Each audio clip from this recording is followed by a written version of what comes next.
सबको जय मसीह की परमेश्वर के नाम की महिमा हो। आज हम देखने जा रहे हैं गिनती की किताब और उसका चौथा अध्याय की पहली से लेकर और 21वीं 20वीं आयत तक, जहां आज हम देखेंगे लेवियों के कहाती कुल के कर्तव्य। यदि आपके पास बाइबल है तो हमारे साथ निकाल लीजिए गिनती की किताब उसका चौथा अध्याय की पहली से लेकर 20वीं आयत तक, जहां हम देख रहे हैं लेवियों के कहाती कुल के कर्तव्य। फिर यहोवा ने मूसा और हारून से कहा, लेवियों में से कहातियों की उनके कुलों और पितरों के घरानों के अनुसार गिनती करो, अर्थात 30 वर्ष से लेकर 50 वर्ष तक की आयु वालों में जितने मिलाप वाले तंबू में काम काज करने को भर्ती हैं।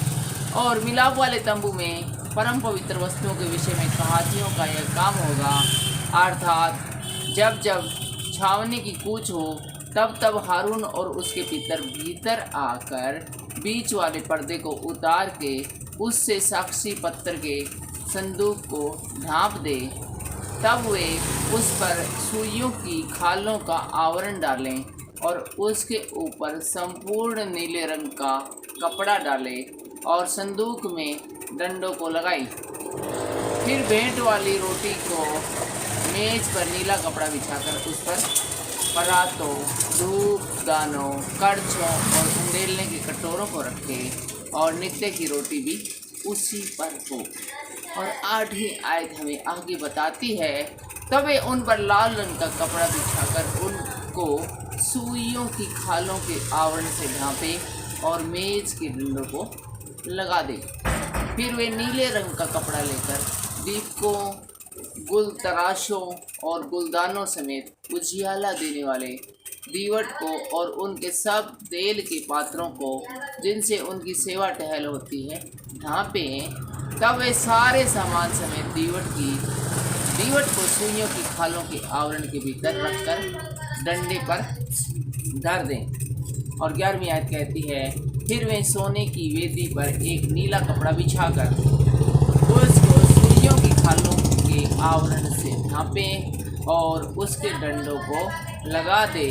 तब वे सेवा टहल के सारे सामान को लेकर जिससे पवित्र स्थान में सेवा टहल होती है नीले कपड़े के भीतर रखकर सुइयों की खालों के आवरण से ढांपे और डंडे पर धर दे। फिर वे वेदी पर के सब राख उठाकर वेदी पर बैंगनी रंग का कपड़ा बिछाएं। तब जिस सामान से वेदी की सेवा टहल होती है वह सब, अर्थात उसके करछे, कांटे, फावड़ियाँ और कटोरे आदि वेदी का सारा सामान उसके ऊपर रखें और उसके ऊपर सुइयों की खालों का आवरण बिछाकर वेदी में डंडों को लगाएं।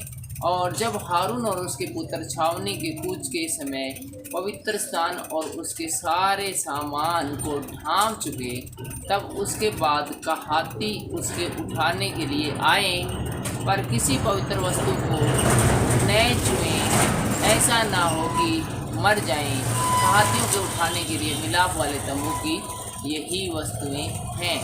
और 16वीं आयत में लिखा है, जो वस्तुएं हारून याजक के पुत्र एलियाजर को देखभाल के लिए सौंपी जाएं वे ये हैं, अर्थात उजियाला देने के लिए तेल और सुगंधित धूप और नित्य अन्नबलि और अभिषेक का तेल और सारे निवास और उसमें की सब वस्तुएं और पवित्र स्थान और उसके कुल सामान।